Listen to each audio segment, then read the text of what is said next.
To je na tom krásne, že F1 spája hneď niekoľko tých pútavých elementov a nie len tých vrcholných atletov, športovcov, špičkové značky, úžasné technológie, Formula 1 nikdy nespí a tam tie najväčšie mozgy a tí najlepší športovci sa stretávajú v podstate každý druhý týždeň. A je to taká nekonečná honba za perfekcionizmom a kreativitou, stále tou nekonečnou inováciou a okrem je tam tá dobrá dávka komercie. Zjednodušene povedané, F1 zdražela dosť výrazne, že dnes už keby si chcel kúpiť tým, tak to vyjde na 1 miliardu. Možno ste zachytili príbeh týmu Brown GP z 2009, kde v podstate Honda ho odpredala za 1 libru. Tá minca existuje inak, trieskajú si ňou o hlavu, lebo Brown GP získal následný titul. Tak to je jedna z najikonickejších značiek. Prvé 2 majstrovské tituly získali piloti Alfa Romeo. Bol to Nino Farina a bol to Juan Manuel Fangio. Je to značka, ktorá bola na prvopočiatkoch. Vlastne je to značka, ktorá vychovala Enza Ferrariho. Podcast, v ktorom sa dozvieš všetko o autách. Kupuješ, predávaš, zaujímajú ťa novinky, elektromobilita? Tak počúvaj Podcars. Tento podcast vám prináša stelesnenie vášne, vzrušujúcej jazdy a radosti za volantom Alfa Romeo. Objavte špeciálnu edíciu Tributo Italiano, ktorá oslavuje taliansky dizajn a štýl.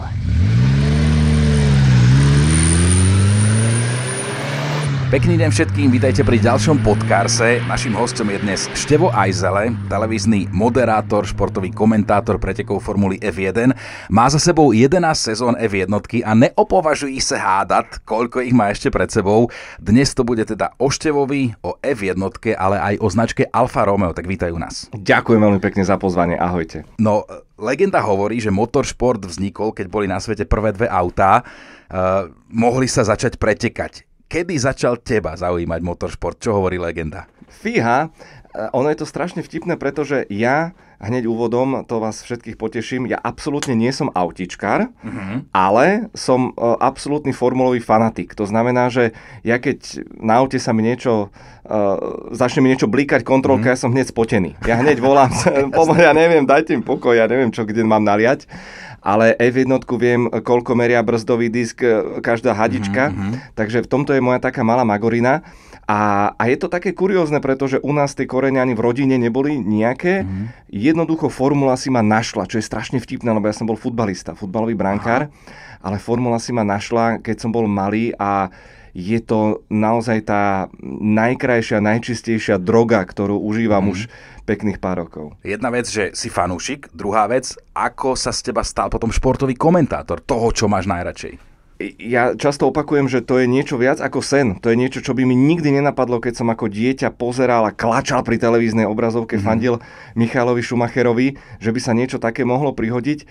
Ale na strane druhej, ja som išiel tomu šťastiu naproti a je to taká nejaká moja životná mantra, že ja som si ten kariérny mrakodrap vyšlapal naozaj od toho prízemia po každom jednom schodíku. Je strašne vtipné, že nahrávame v budove, kde pred 20 rokmi to celé začalo, v rádiu OK ešte, kde som robil externého redaktora, kde naozaj za, tuším, môj prvý plat bol 1200 korún, podotýkam. Aj som tu nocoval, strihal som, učil som sa a učil som sa naozaj od tých najlepších a od tých najhorších. Od každého si môžeš niečo zobrať, ale vždy som bol taký ten proaktívny, že poďme, skúsme to takto, čo keby sme to urobili trošku inak, inšpirujeme sa týmto a možno tento drive ma nakoniec priviezol k samotnej F1, kde samozrejme potrebuješ aj takéto kariérne šťastie, že sa stretnú okolnosti. V mojom prípade sa zahrali a som za to nesmierne vďačný. Ale to najdôležitejšie, prečo tá F1, lebo rýchlosť, lebo zaujímavé mená, lebo nová technika, čo ťa najviac na tom chytilo? To je na tom krásne, že F1 spája hneď niekoľko tých pútavých elementov a pre mňa je to, a to som bývalý celkom slušný futbalista, pre mňa je F1 najkrajší šport, ktorý existuje, pretože spája nielen tých vrcholných atletov, športovcov, špičkové značky, úžasné technológie, Formula 1 nikdy nespí a tam tie najväčšie mozgy a tí najlepší športovci sa stretávajú v podstate každý druhý týždeň.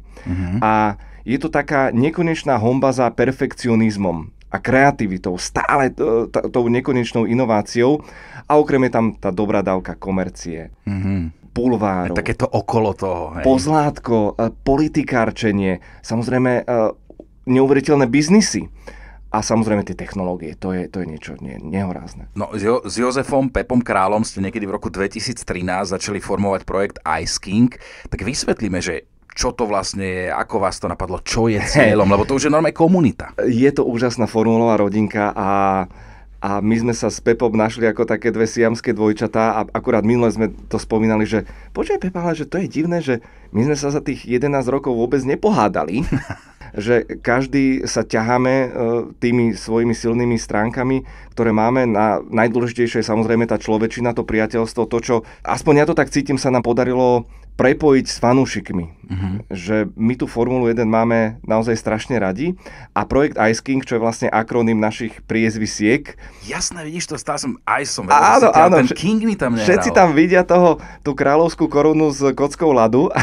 No toto, jasné, veď Pepa Král. Áno, toto sa ti mi prisnilo tak večer, že poďme urobiť niečo viac, sociálne siete, YouTube ponúkal priestor, pretože po konci toho prenosu, tej veľkej ceny, keď sme cestovali z Budapešti, odkiaľ sme komentovali, sme mali strašne veľa tém a mne to bolo ľúto, tak poďme sa o to podeliť s fanúšikmi, ktorí určite, teda dúfajme, že budú lační po tom obsahu a naozaj sa tak stalo a ja mám najlepšie nápady v posteli. Keď máš spať, hej, oddychovať. Áno, mne tam sa naštartuje mozog a mne to začne naskakovať a začnem teraz splietať tie slova a spájať ich a zrazu, že cvak Ice King. Bum. A je to krásne, ako sa to rozrástlo, kam sme sa vlastne dostali na tejto spoločnej ceste a čo ešte je pred nami. No ale z toho, čo je za vami, tak jasné, už vám ide karta jak hovado. Naposledy v decembri ste vypredali NTCčko v Bratislave a dotiahli ste Miku Häkkinena na Slovensko. To sa ako dá, že mu zavolá, že čau Mika, poď na Slovensko, pokecáme? To je práve ten výsledok tej dlhej cesty, na ktorej stretávaš XY ľudí, máš rôzne zážitky, dobré, zlé a je to postupná naozaj taká poctivá cesta. A ja vidím, ale ako ťa to proste doteraz zasahuje tie zážitky, ktoré z toho máš. Nie, je to, vieš, že keď teraz poviem, že zaplatil som si zájazd do Singapuru, čo už samo o sebe je, vieš, niekto povie, že klikáš si na čelo, ale pozor, to je investícia. Kde naozaj ja môžem sedieť doma a pindať a niečo a čo by sa dalo a že nie, ja som si už pred 5 rokmi z vlastných peňazí zaplatil zájazd na ten okruh, taký okruh. V sobotu v noci som sa vracal rovno do štúdia a ľudia kúkali, že či mi nešibe a nervózny som bol, či stihnem let a tak ďalej. A to boli veci, ktoré jednak dostal som sa do zákulisia, spoznal som ľudí a vytvorilo mi to kredibilitu, ktorá je vlastne kľúčová, že nie som naozaj len túto nejaký števko z ulice. A keď si predstavím tú situáciu v Singapure, kde sme sa stretli s Mikovým manažérom, už sme to mali predrokované a ono to skončilo tak, že sme sa tam bavili v tom pedoku, on zavolal kolegyňu mimochodom z holandského média a ukazoval jej fotky z predchádzajúcich našich akcií, že pozri, tu sú dvaja typkovia, ktorí vypredávajú a ona kúkala, že to čo je, však tu do pedoklubu príde na Miku 30 ľudí. A že my chceme mať teraz 3000. A skončilo to tak, že my sme si podali ruky. To je to, čo žijeme v dobe právnikov a špekulantov. Že a to bolo nejaké chlapské slovo, a toto cvak dohodnuté. A v podstate podmienky dané, poslal IBAN, potom vieš, že proste až to znie úplne neuveriteľne. A najmä, ja som bol fanúšik Schumachera. Pre mňa Häkkinen bol, vieš, Antikrist, ktorý mu zobral 2 tituly. Ale je to strašne dobrý človek a hlavne ten pocit, keď sme odišli z toho stageu a teraz ideme do tej šatne Mikovej a ideme teda zistiť, že tak páčilo sa mu to, bol v pohode a tak. Takže skrátená verzia, hodinu nás držal v šatni, objednal pivo, hovorí, že chlapci, musíme to zopakovať. Wow. A ja tam teraz sedím a teraz si predstav tú situáciu, že mal som 17 rokov alebo koľko a pozeral som F1 a tam Schumacher versus Häkkinen. A zrazu strich. Ten človek hovorí, že chlapci, bolo to super. A teraz čo, počuj, super robota, wow, a že aké fantastické publikum máte. A vieš, a sedíš a len tak kokceš a hovoríš si, že toto je sen. Inak kto chce, tak ten si môže z toho pozrieť záznam na YouTube, na vašom kanále. Áno. Čo všetko ste tam riešili, keď to len tak prebehneme, aby sme teda navrátili ľudia na to video? Nie v tej šatni, ale na tom pódiu, len tak jednou vetou, že čo všetko ste s ním stihli prejsť? To bola tá veľká otázka, pretože ja už som s Mikom robila jednu tlačovú konferenciu, čiže nejako sme oťuknutí boli, ale mali sme set vlastne tém, ktoré sme chceli prebrať, samozrejme spomienky na Michaela Schumachera, manéver z Ouruš. Ale veľmi silné boli spomienky, málo sa o tom vie, že Mika Häkkinen skoro zomrel v 95. Aha. Mal veľmi ťažkú nehodu, kde mu spravili, tuším, tracheotómiu rovno na trati, v nemocnici, bol hotový, vyzeralo, že nikdy viac nebude jazdiť, takže on zažil množstvo vecí, dokáže ich podať neuveriteľne ľudskou rečou a plus stal sa veštcom minulej sezóny, lebo povedal, že McLaren ten sa vyzdvihne a všetci kúkali na ňo, však sú 17. a naozaj sa tak stalo. Takže je to úžasne charizmatický človek so svojským zmyslom pre humor, tak ako Fíni sú. Takže tá 2 hodiny a aj pol, tuším, no ubehlo to ako voda a naozaj je to jedna z tých spomienok, ktoré to je niečo, čo ťažko sa bude prekonávať do konca života. Super, je to na tom YouTube, kto chce, pozrie si. No F1 ako taká bežný fanúšik možno tiež úplne nevie, že ako sa tá značka vôbec vie dostať do F1, lebo značiek máme veľa, ale je ich tam pár. No. Čo musí spraviť, splniť? V prvom rade a krásne to premostím aj podľa mňa do takého bežného života každého z nás, že v prvom rade treba mať nejakú víziu, nejakú ambíciu, nejaký plán.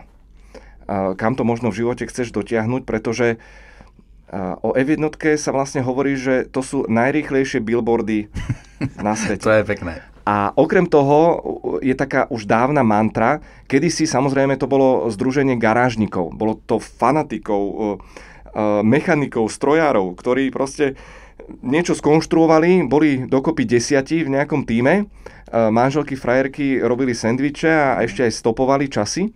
Dnes sú to týmy o 1000-1500 inžinierov, je to už priam kozmická veda. No ale smerom k tým značkám platí také nepísané pravidlo, že vyhrávaj v nedeľu, predávaj v pondelok. A viem povedať niekoľko príkladov. Značka Renault napríklad v Španielsku absolútne minoritná, až prišiel istý Fernando Alonso 2005-2006 a bum. Proste explodoval tento trh a tak je to so všetkými ostatnými brandami. Zoberte si Ferrari. Ferrari nemá 30-sekundové reklamy v telke. Aha, Ferrari má ich na trati. Presne tak. Čiže som sa ťa presne chcel spýtať, že čo z toho tá značka má, lebo stojí ich to obrovské peniaze. Samozrejme. Ale tam samozrejme máš... Dobre, žijeme v dobe excelovskej, čiže zober si teraz Mercedes, ktorý získal 8 konštruktérskych titulov po sebe a oni keď vyčíslili, že by si mali zaplatiť tú reklamu, ktorú dostali, tú exposure vďaka F1, vďaka víťazným triumfom, hymn na pódium, víťazné gestá, tak by ich to stálo približne 4 miliardy dolárov. Hodnota tej reklamy. Hodnota tej reklamy. A tá automobilka dala do toho, no teraz strelím cápa, myslím, že 40 miliónov ročne. Že vieš, že keď si už hore, keď si tam, samozrejme tie úvodné investície sú masakrálne. Vývoj tých turbohybridných motorov bol údajne na úrovni 1 miliardy. Samozrejme tam sa hladí ten presah do bežnej premávky. Máš tam množstvo technológií, ktoré vznikli práve vďaka tej akcelerácii vo svete F1, všetky tie kompozity, uhlíkové vlákna, bezpečnostné prvky. Ono znie to strašne kruto, ale legendárny Ayrton Senna zachránil pravdepodobne 10 000 životov v bežnej premávke. Wow, to je silná informácia. Jeho smrť priniesla revolúciu bezpečnosti v F1 a následne smerom aj do bežnej premávky. Ako je to s tými týmami, ktoré nenesú názov konkrétnej automobilky, napríklad Red Bull? Ako si oni vyskladávajú tie auta? Že napríklad motor si kúpim od teba a hen tam od Janka Mrkvičku si kúpim zase niečo iné? Jasné, dá sa to teraz vyskladať, aj keď zjednodušene povedané F1 zdražela dosť výrazne, že dnes už keby si chcel kúpiť tým, tak to vyjde na 1 miliardu. Možno ste zachytili príbeh týmu Brown GP z 2009, kde v podstate Honda ho odpredala za 1 libru. Tá minca existuje inak, japonský šéf. Jednu konkrétnu. Áno, jedna naozaj existuje tá libra a trieskajú si ňou o hlavu, lebo Brown GP získal následný titul. Takže ono je to celé spektrum dodávateľských reťazcov, ale na začiatku je samozrejme ten hlavný branding. OK, máme tu etablované značky, je to Ferrari, je to Mercedes, je to Renault, ktorý je tovarenským tímom, ale vystupuje ako Alpine. A potom máme značky presne, ktoré prepožičiavajú svoje meno, svoj sponzoring ako Alfa Romeo v posledných rokoch. Pričom to bola ikonická značka a výrobcu automobilov. Množstvo spoluprác existuje či už na technologickej báze, alebo je to skôr mediálna marketingová spolupráca. Už si povedal, že F1 zachránila tisíce životov v konečnom dôsledku, ale z tvojho pohľadu sú tam možno naopak aj nejaké nezmyselné zákazy alebo pravidlá, že si už povedal, že toto už trošku zase prehnali, už to moc brzdia? Ono, celkovo mám pocit, že žijeme v takej príliš korektnej dobe a človek sa niekedy aj bojí vysloviť svoj názor na hlas. A k tomu samozrejme sú naviazané prkotiny, ktoré naozaj až sa tak smeješ popod fús. Napríklad pilotom zakázali chodiť na bicykli okukávací trať, čo robili vo štvrtok. Lebo vraj to je bezpečnostné riziko. Wow. Mechanikom zakázali štverať sa na čo sú tie ochranné mreže na pitvole, keď vyhráš a robia tie veľké gestá. Zakázali loziť po tých, aby náhodou si niekto nespravil bobo. Do detailu všetko. Áno, myslí sa na všetko a jedna z takých najvokálnejších tém, ale túto musím sa zase zastať, bezpečnostných komisárov, bola zákaz reťazok a náušníc. A dôvod? A dôvod je veľmi, veľmi banálny a keď ho vyslovím, tak vlastne každý si povie, že sakra, je to pravda, pretože v prípade nehody sa napríklad reťazka sa ti môže zakliesniť a nebudú ti vedieť vybrať príľbu, alebo ťa porania tou reťazkou, alebo prsteň ťa môže poraniť. A potom je tu vplyv elektriky. A nehovoriac o tom, keď máš, a Lewis Hamilton má s tým problém, pretože má náušnicu v nose, ktorú má už svojím spôsobom zrastenú vlastne. No a asi vieme, že čo sa stane, keby mal vážnu nehodu a prevezú ho na Ajmerko. S kovom v tele. Presne. Čiže navonok absolútna blbosť, že čo tu riešite náušnice, ale je to nebezpečné. Spomeňme si na Romana Grosjeana, ktorý skoro uhorel v monoposte, nehovoriac o prstení na ruke a tak ďalej. Nahodil si toho Lewisa Hamiltona, v posledných rokoch dlhodobo úradoval on, získal 7 titulov majstra sveta, rovnako ako Michael Schumacher. Myslíš si, že sa mu ešte môže podariť získať 8. titul pri aktuálnej dominancii Red Bull a Maxa Verstappena, ktorý vyhral posledné 3 ročníky? Tento podcast, priatelia, nie sú investičné odporúčania. Keby som vedel, tak samozrejme vám to poviem. My sme vlastne prešli plynulo z éry Hamiltona do éry Verstappena, pretože ten získal teraz 3 tituly po sebe a samozrejme je favoritom, ale Lewis Hamilton je absolútne miestami až zúfalo hladný po tom 8. titule a úplne ho chápem. A to je to nádherné. Je to šport, sú to športovci, ktorí chcú vyhrávať, ale víťaz môže byť len jeden. V F1 si však odsúdený na kvalitu monopostu a svojho tímu, svojich inžinierov, svojich pitstopov, kvalitu pohonnej jednotky. Veď toto, že koľko percent z toho úspechu je o vodičovi a koľko percent je o tom aute, dá sa to vôbec nejako kvantifikovať? Minule s Pepom sme sa nad tým zamýšľali a poviem to percento, ktoré možno niektorých šokuje. Dovysvetlím, váha pilota v F1 je na úrovni možno 10%. Fakt? Čiže keby Verstappen bol v tom najhoršom, najpomalšom monoposte, tak by nebol tam, kde je. No, nevyhral by, ani na pódium by sa nedostal. Pravdepodobne 10%. 10%, no, ale vieš, to je... Ja rád hovorím o tom, že pozor, F1 to je crème de la crème, stretávajú sa tam najlepší, nielen piloti, ale práve tí inžinieri, tí mechanici, tie najväčšie mozgy. V poslednej sezóne pilotov delila 1 sekunda v kvalifikácii. 20 pilotov. Mnohí spomínajú na éru Ayrtona Senu napríklad, kde Ayrton Senna boli kvalifikácie, kde o 1,5 sekundu bol rýchlejší od druhého jazdca a posledný stratil 8 sekúnd. Že to pole sa nám vtesnalo k sebe a ja vždy hovorím o tzv. Magických 2/10, ktoré v bežnom živote vlastne žmurkneš. Nič. Ale v F1 znamenajú rozdiel medzi víťazstvom a 7. miestom. Poďme teraz zase leštiť tú vešteckú gulu, že je tam niekto v F1, kto by mohol Verstappena ohroziť, okrem teda Hamiltona, nejaký možno nový talent, ktorý sa tam tebe črtá? Ono nie je to také jednoduché, ako možno kedysi, že teraz tu je šikovný chalanisko z motokár, jazdil juniorku a teraz do toho vhupne, pretože máme obmedzené testovanie a monoposty sú neuveriteľne komplexné. Len na zjednodušenie poviem, na volante je 13 zeta možností gombíkov. 13 zeta je číslo s 27 nulami. To je dosť. To je relatívne dosť, že keď si už len predstavíte, že každý ten aj mladý chalan musí sa naučiť pracovať a opäť je tam presah do tej bežnej premávky, máme rekuperačné systémy, musíte správne manažovať batériu, ten výkon. Ono to naozaj, ani nikdy to nebolo o tom, že brzda, plyn a zatáčanie. Vždy musíte jazdiť najpomalšie a zároveň najrýchlejšie, aby ste sa dostali do toho cieľa, pošetrili správne, optimálne pneumatiky, spotrebu paliva. Ono to celé vyzerá miestami ako šprint. Nie je to tak? Vrátim sa k tvojej otázke, sorry, odbočka, že myslím si, že OK, som v tom úplne vnorený, ale myslím, že dokáže mať odstup. Myslím si, že máme jedno z najsilnejších štartových polí za 30-40 rokov a máme množstvo talentovaných pilotov a volajme ich nastupujúca generácia po Lewisovi Hamiltonovi a Fernandovi Alonsovi, ktorý tam ešte stále je, Charles Leclerc, Lando Norris, George Russell, Oscar Piastri.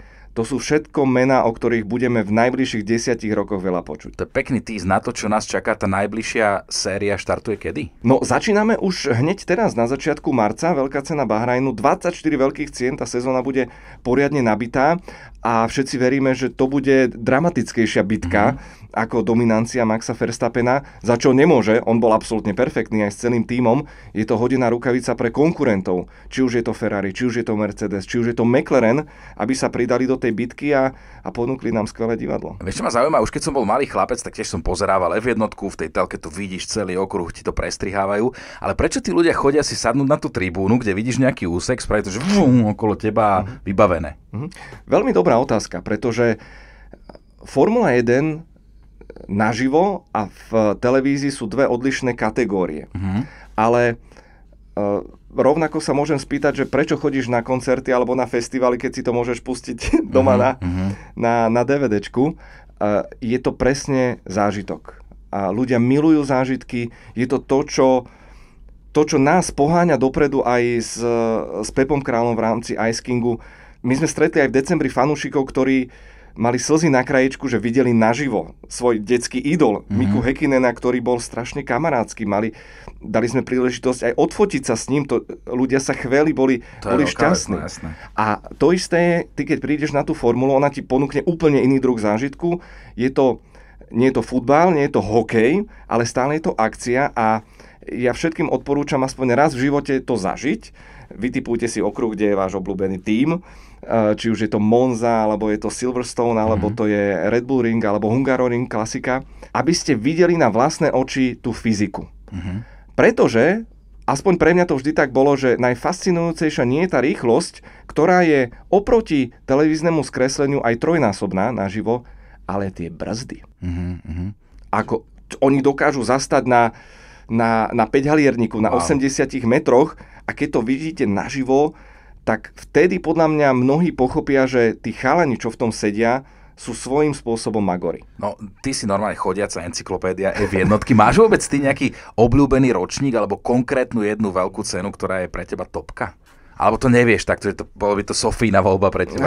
Je to Sofína voľba a ja rád parafrázujem myšlienku Enza Ferrariho, ktorá svieti v jeho múze v Maranele, že najlepšie a najkrajšie Ferrari, aké som kedy zostrojil, je to nasledujúce.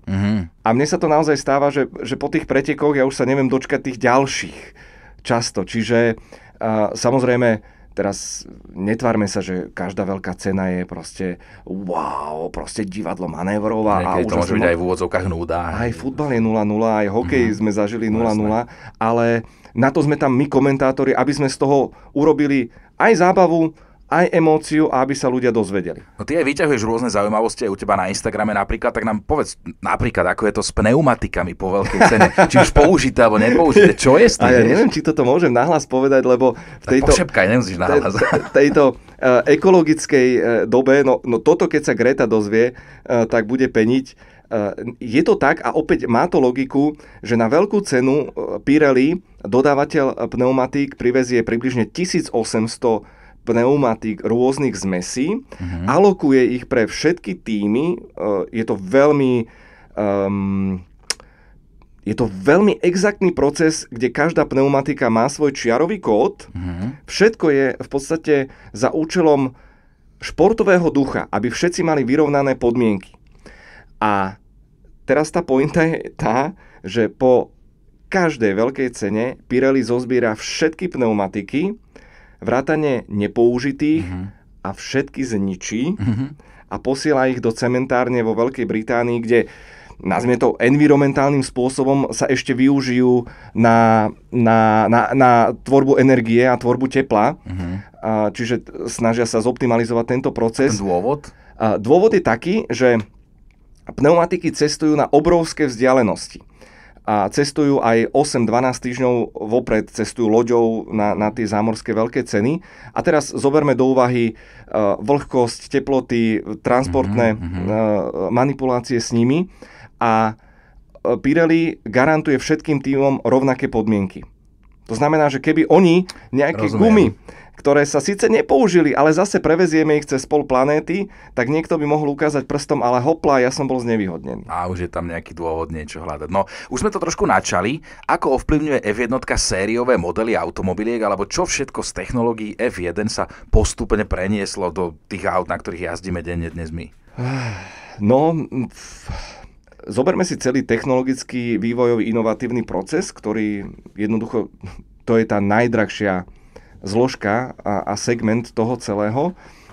Ide potom na aplikáciu do bežných automobilov. Teraz karosérie, uhlíkové vlákna, bezpečnosť, brzdy, zoberme si ovládacie prvky, volanty, elektronika. To všetko, nehovorím, že má do bodky korene v F1, ale určite Formula 1 je tá technologická špička. Je tá špička, ktorá... Ono je strašne zjednodušene. Formula 1 je vlastne laboratórium pre bežnú premávku, ale zároveň je marketingovou platformou. Tak ako som povedal, sú to najrýchlejšie billboardy. A naozaj platí tam tá rovnica, že ti to robí dobrú reklamu, keď vyhrávaš.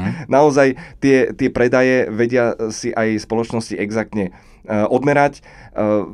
Poviem teraz napríklad Aston Martin, ktorý sa vrátil do F1 s tovarenským tímom, tak zároveň dodáva safety car.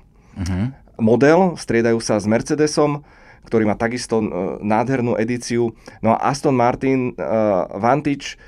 No a teraz neviem to presné číslo, ale len vďaka F1 predali, 80% modelov. Dajme tomu, že 200 kusov týchto aut bolo predaných len vďaka tomu, že boli objavené, ľudia ich mohli vidieť v F1. No, čo sa týka elektromobility v F1, už aj tam sa postupne viac alebo menej využíva tá elektrika. Niektorí hovoria, že už ani zvuk formul není to, čo to býval kedysi. To radšej neotváraj. Je to nejaký druh hybridu, alebo ako to vlastne teraz funguje a prípadne vieš si predstaviť úplnú elektromobilitu v F1, že to tam bude len svišťať vzduchom? Nie. Toto sa nesmie stať. A ja pevne verím, že zdravý rozum zvíťazí. Pre mňa Formula 1 je a vždy bola takou oázou rozkoše. Tuto nás nechajte hrať, nechajte sa zabávať. Netvárme sa, že teraz, keď tých 20 monopostov prestane jazdiť, tak zachránime planétu. To je absurdné. Keby som chcel byť úplne drsný, tak poviem, že takto. Povedzme si o technológii, ktorá je fascinujúca. 1,6 litrový 6-valec s 2 rekuperačnými systémami generuje výkon 1000 koní. Wow. To je šialené. 1.6, to je masaker. 1.6. To je, ten spalovák sám o sebe má, netrepem, 800 koní, tuším.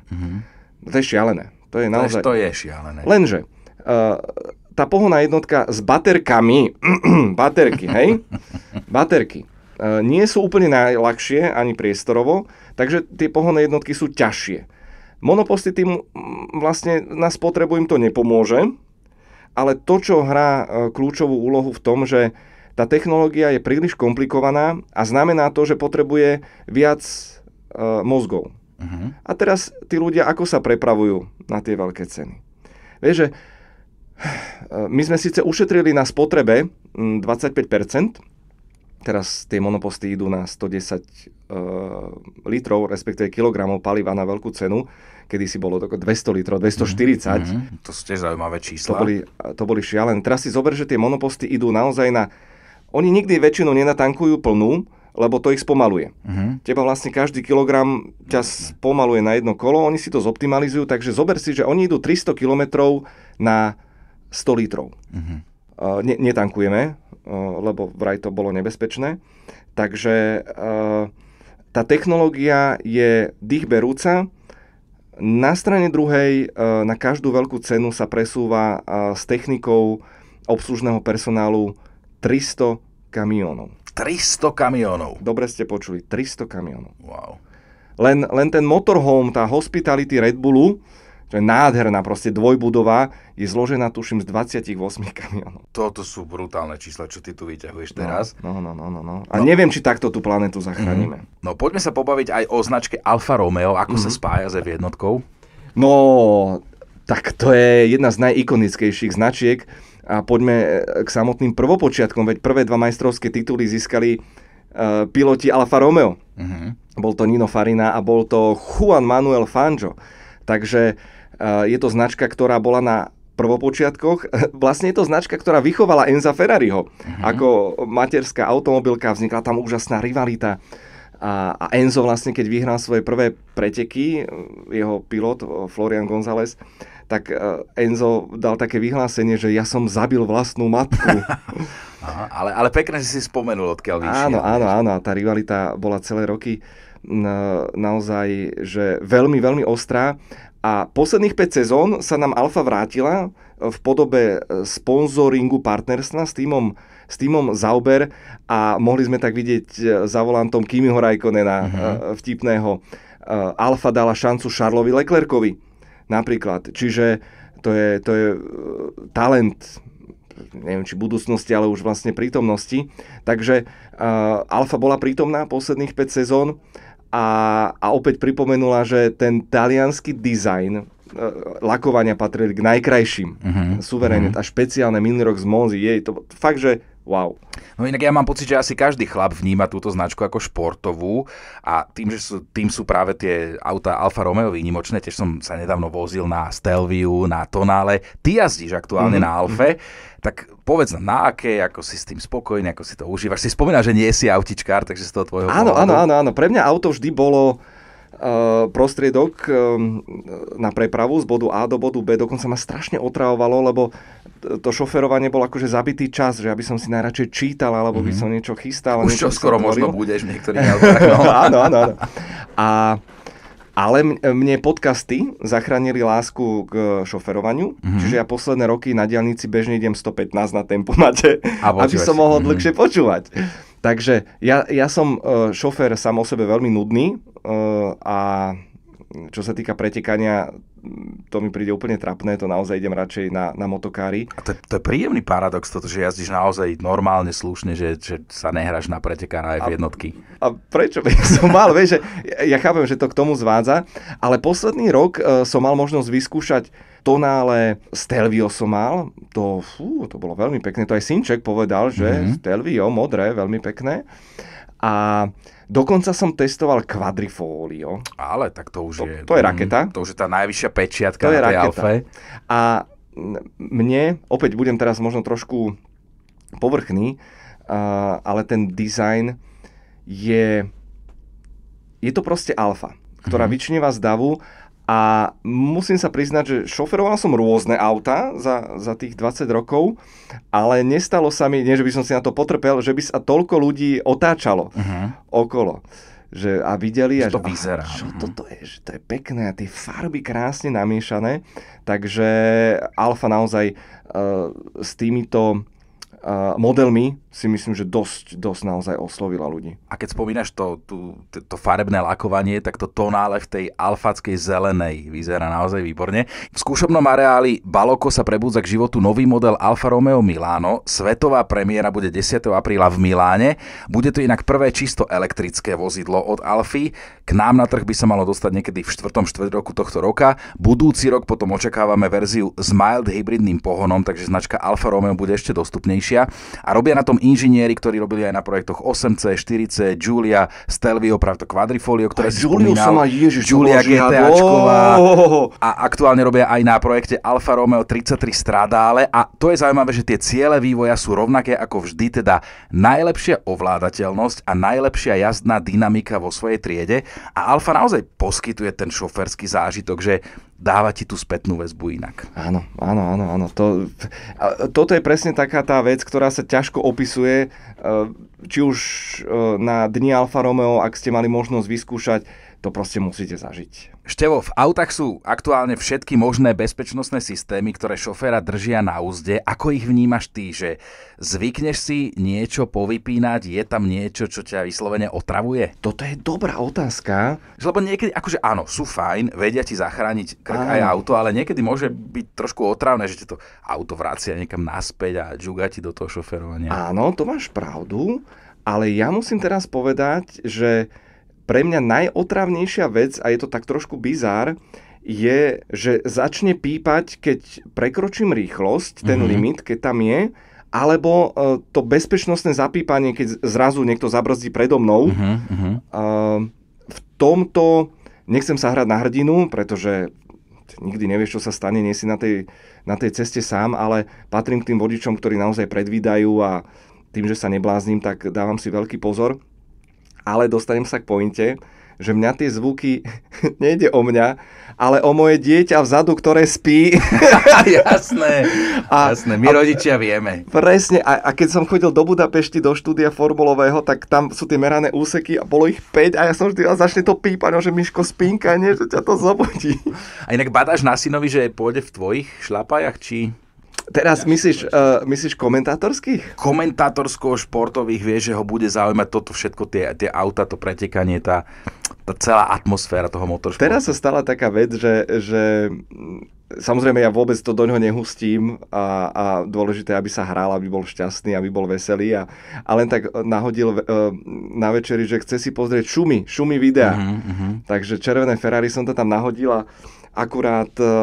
A samozrejme ukázalo to, vyhodilo mi to všetky videá tých legendárnych okruhov so slávnymi zákrutami, takže presne teraz. A ja som sa prichytil, že komentujem, vieš. Bolo tam Monako, bolo tam Spa, bola tam Monza a zrazu som mu to tam tak dával, už on tak kúkal a už to rozpoznával a teraz hovorí, že Blanchimont, vieš, Eau Rouge, tak zlatý, no. No tak keď na budúce pôjdete po diaľnici a budete predbiehať niekoho, kto ide 110 pekne v právom pruhu na nejaké Alfe, tak to môže byť Števo, pozrite sa lepšie do toho auta, či je to ona, počúva tie svoje obľúbené podcasty. No tešíme sa na novú sezónu s tebou a ďakujeme za návštevu. Ďakujem veľmi pekne za super pokec. A veľa šťastných kilometrov všetkým, dávajte si pozor. Podcast o autách a o všetkom, čo s nimi súvisí. Ak ťa zaujíma ďalšia téma, pokojne si klikni na ďalší diel. Podcars. Tento podcast vám priniesla emóciami nabitá ikona Alfa Romeo. Objavte špeciálnu edíciu Tributo Italiano, ktorá vzdáva hold talianskému dizajnu a štýlu.